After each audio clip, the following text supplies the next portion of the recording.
remember what we talked about yesterday. Pound the pincher and late to the looper. Pound the pincher, late to the looper. I like it, Coach. Now, you just went through 2-man games. All right, I'm going to see if we can't do the 3-man games. You follow me? So it's 1, 2, 3. You 3 men right here are involved with you 3 men. We're going to have 2 drivers, 2 pinchers, and 1 looper. Make sense? All right, look up. Listen to me. Right here. You 2, there. You, there. On the hit. On the hit.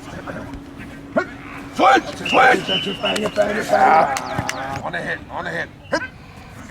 That's it. Good, good. Oh. Sit back. Here's the looper. All right? On the hit. On the hit. Switch. That's it. Talk. This is Paul Dunn. He was a member of the University of Pittsburgh football team. How'd you like that? Pretty good. We had some pretty good teams. Pretty good teams. Protecting for Danny Marino, Yeah. playing with Jimbo, playing with Emil. Yeah. But the reason we're here, Paulie, is it's a combination of celebrating the legacy of Joe Moore. It's about teaching the younger kids values, and technique.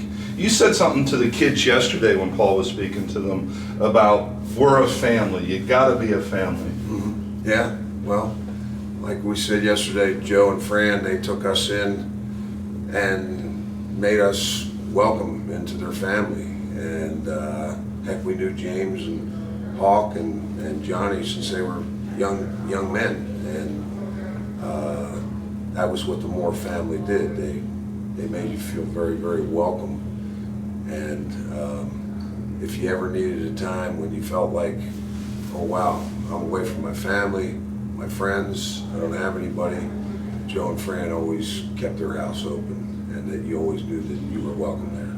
And that translates to the offensive line unit. You know, there's a saying going around camp, out of 5-1, that cohesiveness between that unit. And look, Paul's gone on to have an incredible, I'm kind of envious of the coaching career you've had. You go through the litany, you start as a graduate assistant at Pitt, now you're in Germany. Yeah, I go to Germany on Tuesday, 2 days, so it's fun. I mean, football is football, coaching is coaching. I realized that last year when I get over to Germany. I was very apprehensive in going over there. And, you know, you just meet more people in the great game of football. And here I went into a different country that I've never been into and experienced with about 10 men that were in my room. Just a wonderful feeling, you know. And they made me feel welcome. They welcomed me into their country. And we had a lot of fun during the course of the year. You know, didn't win the championship or anything, but we had a lot of fun. Well, let's talk about Coach Moore's, the kids you coached in Germany, you were probably coaching a little bit of Joe Moore in there, right? The techniques you teach, all that fundamentals from back in the days at Pitt, the real stadium Pitt played in, to Germany. Yeah. Coach Moore to Germany, he's still with you, right? Yeah, well, when I showed up in Germany and they took us to our practice field and there were 2 llamas and 3 Shetland ponies right outside in a pasture somewhere. Is that lunch? What was that? I knew I wasn't in Old Pitt Stadium. I knew that right away.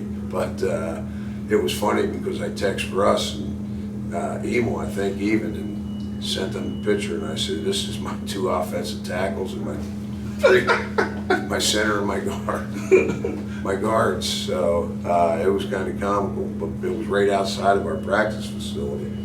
And, you know, it kind of brought me back to that episode of Coach when his assistant coach, Luther, they sent him over in a different country and they were looking for a kicker, and Luther seen some guy that was kicking dead goat's heads in the field. I never saw that one. Do you remember Gus the Kicking Mule? Yeah, that movie from the 70s. Yeah, so it was all good. But yeah, I mean, I've been blessed. I've been fortunate. You know, it's been a good run. So what one thing do you think Coach Moore put in your head? Not necessarily technique, but maybe a life lesson. The one thing that when you think Joe Moore, what do you think of? Toughness. Yeah, baby. Toughness. I mean, you know, let me tell you, Joe wasn't a guy that you go up and hug. No. You know, You'd have to get by the cigarette first. Hey, oh yeah. It was survival with Joe. And the more he got after you, the more you knew that he loved you. If he wasn't talking to you, he didn't like you at all. So, Yeah. You know, some of the guys talk about like, I hated Coach Moore. yeah. I hated him at the time because he was trying to turn that vault knob and find what motivated you, I think, by doing that. Yeah. Joe coached with like tough love. You know, it was like you hated him in one breath and then you loved him in the next breath. So that was just his style. That's the way he went, and he certainly had a great deal of success with it. And I've carried a lot of that over with me and throughout my years. And you know, I have a guy here that's in the camp today that played for me at the University of Maine, and another guy who I'm coaching with who played for me at Edinburgh University. You know, and I start counting the years up. I'm like, Edinburgh University, that was back in 1986. They go quick. They go real quick. It's funny you mentioned Edinburgh. So I was under Coach Fazio, and our camp was summer camp was at Edinburgh. Were you guys there too? Yeah, oh yeah. So this field at Edinburgh, was it a field? That's Sox Harrison Field. Oh my goodness, rocks, dirt. And back then, for you young kids, and again, the Joe Moore camp is for high school kids to come and learn from the very best, like Coach Dunn. But two-a-days. Let's talk two-a-days, man. The kids today, they one a day for an hour and a half. And we had two-a-days on a rock field in Edinburgh. Yeah, we did. And it's funny you said that about Edinburgh because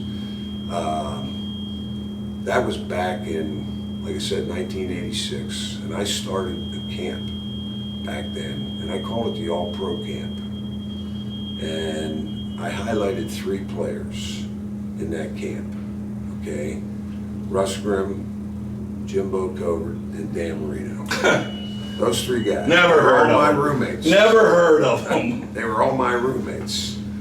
And this is the kind of guy Joe Moore was, because Joe kind of never forgave me for going to Penn State, you know. And we had I got issues with that too, pal. we had some blowouts. I was the first pit guy Paterno ever hired, you know, and then he hired a couple more after me. But you know, we went to we went up to Edinburgh, and Joe found out that I was having this camp, and he called me. He broke the ice because we hadn't talked in about 3 years, and he said, "Hey, I hear you're having a camp up there in Edinburgh." I said, "Yes, Coach, I am." And he said, "You know, I'd like to help you out. I'd like to come up." Right. This is right after they won the national championship in Notre Dame. And, you know, that's the kind of guy he was. He broke the ice. I said, "Coach, you haven't talked to me in 3 years." He said, "Well, was I drinking when we had our dispute?" I said, "Yeah, we both were." He said, "Well, what are you worried about then?" Yeah, right. He spoke from the heart. Yeah. You know. Yeah. He was just such a great man. And again, you know, the Heisman, the Outland, now the Joe Moore Award for the best offensive line unit in the country. I think, Paulie, is the greatest testament that could be given to a coach. Yeah, it's awesome. And hey, kudos to the Notre Dame guys. They're the guys who thought of that. Jordan Halter and Aaron Taylor and guys like that, and Donnie Grimm that comes to the camp, Russ's brother. So they got all that stuff going, and you know, must pick guys hopped on board with them. Right. So, All right, brother. PITT, pit. Yeah, pit. Break the huddle.